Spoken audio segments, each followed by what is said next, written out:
Assalamualaikum. Nah, di video kali ini aku itu pengen ngebahas tentang program hamil dengan surat Maryam. Nah, jadi buat kalian yang butuh informasi ini, pokoknya tonton video ini sampai selesai. Jangan lupa di like, komen, dan subscribe. Terima kasih. Nah, di video kali ini aku itu pengen share tentang program hamil dengan surat Maryam ayat 1 sampai 11 yang pernah aku jalani. Nah, jadi buat kalian yang beragama Muslim, aku berharap banget kalian bisa melakukan hal sama. Jadi di sini aku bakalan share ke kalian apapun program hamil yang pernah aku lakukan, dan aku rasa amalan yang pernah aku lakukan itu benar-benar membuahkan hasil, yaitu program hamil dengan surat Maryam. Dan untuk orang yang beragama non-muslim, aku berharap banget kalian jangan putus asa, jangan menyerah, dan berdoa sesuai dengan agama kalian. Nah, kayak gitu. Nah, di sini aku bakalan ngejelasin program hamil dengan surat Maryam. Jadi di sini aku bukan ahli ibadah, aku juga pengetahuan tentang ilmu agama Islam juga kurang banyak. Jadi aku hanya ingin share ke kalian pengalaman program hamil yang pernah aku lakukan dengan mengamalkan surat Maryam ayat 1 sampai 11. Jadi sebelum aku nyeritain pengalaman aku waktu program hamil dengan surat Maryam, aku pengen ngebaca surat Maryam ayat 1 sampai 11. Jadi tolong jangan di skip ya, karena di sini aku bakalan ngebacain artinya juga. Aku usahain aku ngebacanya tajwidnya itu bener. Terus maaf banget aku nggak bisa ngebaca Al-Quran dengan merdu, jadi aku ngebaca sesuai yang aku bisa. Nah, jadi tolong jangan di skip ya, biar kalian tahu artinya. A'udzu billahi minasyaitonir rajim. Bismillahirrahmanirrahim. Kaf ha ya ain sod. Artinya di sini kaf ha ya ain sod. Dzikru rahmatika rabbika abdahu Zakaria. Yang dibacakan ini adalah penjelasan tentang rahmat Tuhanmu kepada hambanya Zakaria. Idnadza rabbahu nidaan khafiyah, yaitu ketika dia berdoa kepada Tuhannya dengan suara lembut. Qala rabbi inni wahanal atmu minni wasta'ala ra'su sayba walam akum bidu'aika rabbi syaqiyya. Dia Zakaria berkata, ya Tuhanku, sesungguhnya tulangku telah lemah dan kepalaku telah dipenuhi uban, dan aku belum pernah kecewa dalam berdoa kepadamu ya Tuhanku. Wa inni khiftul mawaliya min wara'i wa kanatil ro'ati akiron fahabli min ladunka waliya. Dan sungguh aku khawatir terhadap kerabatku sepeninggalanku, padahal istriku seorang yang mandul, maka anugerahilah aku seorang anak dari sisimu. Yarisuni wa yarisumin ali Yaqub waj'alhu rabbi radiyah, yang akan mewarisi aku dan mewarisi dari keluarga Yakub, dan jadikanlah dia ya Tuhanku seorang yang diridhoi. Ya Zakaria inna nubassiruka bihula mismuhu Yahya lam naj'al lahu min qablu samiyya Allah berfirman, "Wahai Zakaria, kami memberi kabar gembira kepadamu dengan seorang anak laki-laki namanya Yahya, yang kami belum pernah memberikan nama seperti itu sebelumnya." Qala rabbi anna yakuna li ghuluma wa kanatil ra'ati akira wa qad balaghtu minal kibari ngitiya. Dia Zakaria berkata, "Ya Tuhanku, bagaimana aku akan mempunyai anak padahal istriku seorang yang mandul dan aku sendiri sesungguhnya sudah mencapai usia yang sangat tua." Qala kadzalik qala rabbuka huwa alayya hayyin wa qad khalaqtuka min qablu wa lam taku syai'a. Allah berfirman, "Demikianlah Tuhanmu berfirman, hal itu mudah bagiku. Sungguh, engkau telah aku ciptakan sebelum itu. Padahal pada waktu itu engkau belum berwujud sama sekali." Qala rabbi ja'alli ayah. Qala ayatuka alla tukaliman nasu thalasa layalin sawiyah. Dia Zakaria berkata, "Ya Tuhanku, berilah aku suatu tanda." Allah berfirman, "Tandamu ialah engkau tidak dapat bercakap-cakap dengan manusia selama 3 malam padahal engkau sehat." Fakharaja ala qaumihi minal mihrabi fa'auha ilaihim an sabihu bukratan wa asya. Maka dia keluar dari mihrab menuju kaumnya, lalu dia berisyarat kepada mereka, "Bertasbihlah kamu pada waktu pagi dan petang."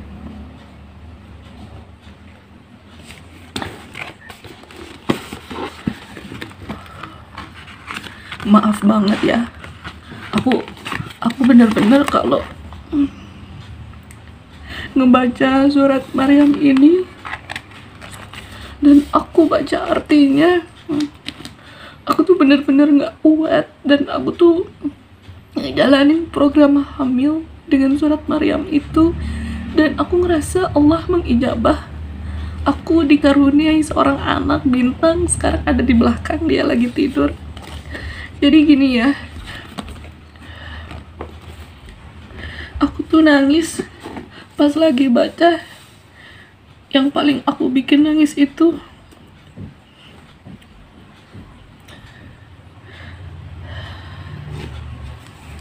ayat keempat. Di sini tertulis, "Ya Tuhanku, sesungguhnya tulangku telah lemah dan kepalaku telah dipenuhi uban dan aku belum pernah kecewa dalam berdoa kepadamu ya Tuhanku." Coba kita berpikir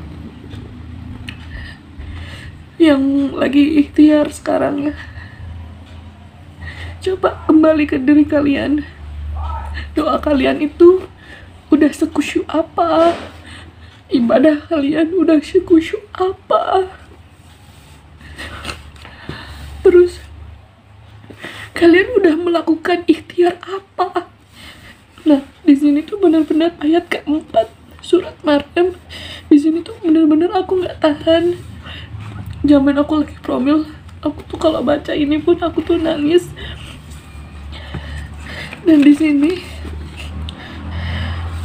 ayat 9 Allah berfirman, "Demikianlah Tuhanmu berfirman, hal itu mudah bagiku. Sungguh engkau telah aku ciptakan sebelum itu.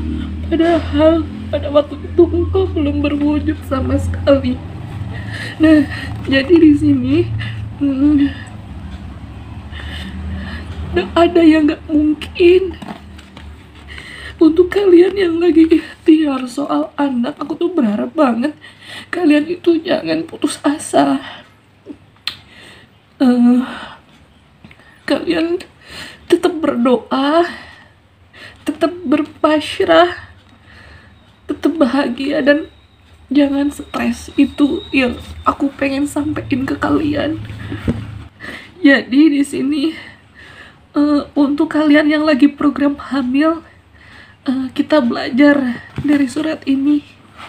Dia itu nggak pernah kecewa dalam berdoa selama ini, dan kita itu cuman manusia kan ya, bisanya cuman berdoa, berusaha. Jadi kalian hanya melakukan itu tanpa harus ada rasa marah, ada rasa kecewa sama Allah. Aku percaya banget setiap takdir yang Allah berikan kepada kita itu tuh yang terbaik. Terus apapun yang Allah berikan kepadamu saat ini itu yang terbaik. Jadi kalian itu harus tetap semangat, tetap bahagia, kehidupan masih bisa berlanjut. Nah, jadi di video yang sebelumnya aku juga pernah ngomong, anak itu kan titipan. Kalau kalian nggak bisa ngejaga, nggak bisa ngedidik, justru anak itu bisa nyeret kalian ke neraka. Nah, jadi buat kalian yang saat ini belum belum dianugerahi keturunan, kalian tetap berusaha, tetap berdoa, dan kalian itu harus berpikir hidup itu ibadah, berbuat baik, mati masuk surga. Jadi kalian, kalau misalkan kalian gak bisa mendapatkan doa dari anak yang salehah, minimal kalian saat ini jadi orang baik, beribadah yang baik. Jadi itu tuh kayak yang pegangan kita buat di akhirat nanti. Nah kayak gitu. Jadi aku nggak ngerti yang aku bikin kali ini videonya itu kalian itu paham atau enggak, aku nggak ngerti ya. Jadi intinya itu kalian itu harus bahagia, hidup tetap berlanjut, terus ikhtiar tetap, terus jangan putus asa, dan berdoanya itu tetap. Nah kayak gitu ya. Jadi kita belajar dari surat ini, dia itu nggak kecewa ya kan, selama ini berdoa padahal dia udah tua. Sedangkan kalian berdoa masih berapa tahun, 6 tahun, 7 tahun, atau 10 tahun. Nah jadi dengan kalian berdoa, dengan kalian mendekat sama Allah, itu tuh kan pahala ya. Jadi apapun yang kalian usahakan, kalian lakukan, itu tuh berpahala. Nah kayak gitu. Jadi aku berharap banget buat yang nonton video ini, kalian itu nggak boleh putus asa. Kalian harus berpikir bahwa Allah itu baik. Allah itu nakdirin sesuatu tuh ada alasannya, dan kalian itu akan tahu alasannya setelah kalian udah memiliki anak atau setelah nanti. Nah, aku tahu surat Maryam, jadi aku mau cerita ya. Jadi awal mulanya aku ikhtiar surat Maryam ini, aku itu dikasih tahu namanya Rina. Dia nyuruh aku follow IG-nya Dr. Suryo Bawono ya. Jadi beliau seorang dokter, tapi dia itu ngasih motivasi tentang pejuang garis 2. Jadi dia itu selalu ngasih semangat. Jadi intinya, meskipun di diri kalian ada masalah, misal hormon bermasalah, miom bermasalah, atau ada saluran tuba bermasalah, tapi karena kuasa Allah dia ikhtiar dan dia dikaruniai anak. Nah pokoknya di situ banyak yang di-share oleh dokter itu tentang kuasa Allah. Jadi intinya buat kalian yang tadi bilang gak ada yang gak mungkin jika Allah berkehendak. Nah jadi buat sekarang untuk kalian, misalnya kalian lagi ada masalah di sperma suami atau ada masalah di rahim kalian, kalian nggak usah panik, kalian tetap bisa berikhtiar. Jadi kalian bisa ikhtiar sesuai yang kalian mampu dan yang sesuai kalian bisa. Nah kayak gitu. Jadi di sini intinya kalian itu nggak boleh putus asa, terus kalian bisa mengamalkan surat Maryam yang tadi aku baca. Nah kayak gitu. Nah di sini aku pengen ceritain pengalaman aku waktu ikhtiar dengan surat Maryam. Nah jadi aku tuh lumayan lama mengamalkan surat Maryam, tetapi aku tuh ngamalinnya tuh bener-bener gak pakai hati, gak pakai ikhlas. Aku tuh hanya cuman ngebaca, habis sholat ngebaca udah, habis sholat ngebaca udah, nah kayak gitu. Jadi bener-bener gak pakai hati. Nah pas kesini aku berpikir, ya aku tuh kenapa ya, di diri aku tuh kenapa ya. Jadi aku itu nggak bisa nangis, berdoa juga hanya berdoa tapi nggak pakai hati. Jadi pas kesini aku tuh mikir, ya aku tuh harus lebih melunakkan hatiku, dan aku tuh harus berdoa sama Allah, memohon biar hatinya itu lebih lembut lagi, lebih mendekat sama Allah. Dan ini beneran ya, mudah-mudahan kalian bisa percaya. Aku itu berusaha ngamalin pakai hati, dan pas ngamalin pakai hati, setiap kali aku ngebaca artinya aku tuh nangis. Dan aku ingat banget habis sholat duha, aku itu ngebaca surat Maryam. Terus aku itu berdoa sama Allah. Aku tuh berdoanya gini, ya Allah, jika Engkau tidak memberikan aku anak, atau belum memberikan aku anak, aku mohon aku tuh diberi ketenangan hati, suamiku diberi ketenangan hati, dan rumah tanggaku pengen baik-baik aja dan selalu bersama-sama. Terus aku juga berdoanya gini ya, jika aku ditakdirkan tidak memiliki anak, aku mohon berikan hatiku tenang, hati suamiku tenang. Dan aku tuh berdoanya tuh bener-bener nyampe nangis, nyampe yang tahu kan kalau kita nangis bener-bener susah nafas dan bener-bener nyampe muntah. Dan aku tuh pas habis berdoa itu nangis-nangis sama Allah, aku tuh ngerasa nyaman, malah ngerasa hatiku tenang, dan aku melupakan tentang promil. Tetapi gini ya, dan aku melupakan soal tentang kehamilan, dan aku tetap promil. Jadi waktu kemarin aku berusaha ke sana kemari, jiwanya, hatinya tuh kayak uring-uringan gitu ya kan. Cuman pas aku minta sama Allah, berdoa bener-bener dari hati dengan keikhlasan, biar hatiku dikasih tenang, dan aku tuh bener-bener tenang, dan aku melupakan tentang kehamilan. Cuman di sini ngebaca surat Maryam masih, ikhtiar juga masih. Jadi aku tuh udah enak aja hatinya, nggak kepikiran, nggak galau. Bahkan pas habis aku nangis-nangis itu, aku itu karena takut suamiku lagi, aku kan emang orangnya alay ya, jadi takut suamiku lagi kerjaannya keganggu, aku bikin video. Dan videonya itu sebenarnya masih ada dan nggak dihapus, cuman aku malu ya buat di-share ke kalian. Jadi intinya aku tuh nangis di video itu, aku nangis. Aku tuh cuman ngomong sama suamiku, mulai sekarang aku udah ikhlas mau ngelupain semua tentang hal kehamilan, tetapi aku tetap pengen ikhtiar, dan aku tuh pengen kita tuh tetap sama-sama. Dan aku tuh bener-bener nangis-nangisnya, dan videonya itu aku kirim ke suamiku. Nah kayak gitu.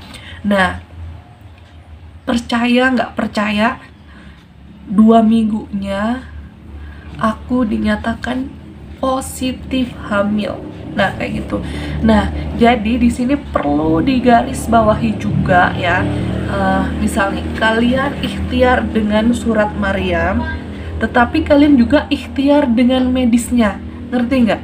Jangan cuman kalian ngebaca terus kalian komentar, aku udah ngamalin nih tapi kenapa Allah nggak ngasih hamil. Nah konsepnya nggak kayak gitu. Jadi ini tuh amalan yang wajib kalian baca dengan hati. Jadi bukan karena surat Maryam kalian hamil, bukan seperti itu. Jadi kehamilan itu ya Allah yang ngasih, Allah yang mengabulkan. Jadi kalian itu mengamalkan itu bener-bener dari hati, terus kalian resapi. Dan jadi intinya di sini tuh kayak mengandung pesan, dia itu berdoa nggak pernah kecewa, dan nggak ada yang nggak mungkin di dunia ini. Jadi aku berharap banget kalian itu melakukan hal sama. Jadi beribadah sesuai yang kalian tahu dengan khusyuk. Terus nggak boleh putus asa, nggak boleh menyerah. Nah itulah kuncinya kalau pengen program hamil kalian itu sukses. Nah kembali ke tadi ya, jadi aku itu dinyatakan positif hamil setelah 2 minggu aku berdoa, nangis, memohon, dan nangisnya tuh bener-bener nangis banget, hanya ingin minta dikasih hati tenang kalau emang Allah nggak ngasih anak. Malah 2 minggunya aku dinyatakan hamil. Nah kayak gitu. Jadi intinya ikhtiar itu bukan hanya sekedar kamu minum buah durian, kamu ke dokter, bukan seperti itu ya. Jadi kita tuh harus introspeksi diri, hati kalian itu kenapa, jadi kalian itu dirinya kenapa, jadi kalian itu harus bisa apa sih namanya, mengetahui ada apa di diri kalian. Nah kayak gitu, jadi kalian bisa memperbaiki diri kalian dengan kalian mendekat sama Allah, berdoa lebih khusyuk, lebih ikhlas, dan tetap ikhtiar, tetap. Nah kayak gitu ya. Jadi jadi bukan karena kalian ngebaca surat Maryam ini terus kalian hamil, nggak juga, nggak kayak gitu. Jadi intinya dibarengin dengan ikhtiar sesuai kemampuan kalian. Dan perlu kalian tahu juga ya, ikhtiar atau program hamil itu tuh kunci utamanya itu tidak boleh stres. Nah jadi dengan kalian mendekatkan diri, insya Allah hati kalian tuh lebih tenang, nggak stres. Nah karena kunci promil itu yang utama itu nggak boleh stres. Nah insya Allah dengan kalian mendekatkan diri dengan Allah, hati kalian itu lebih tenang dan nggak stres, insya Allah kalian bakalan garis 2. Nah kayak gitu.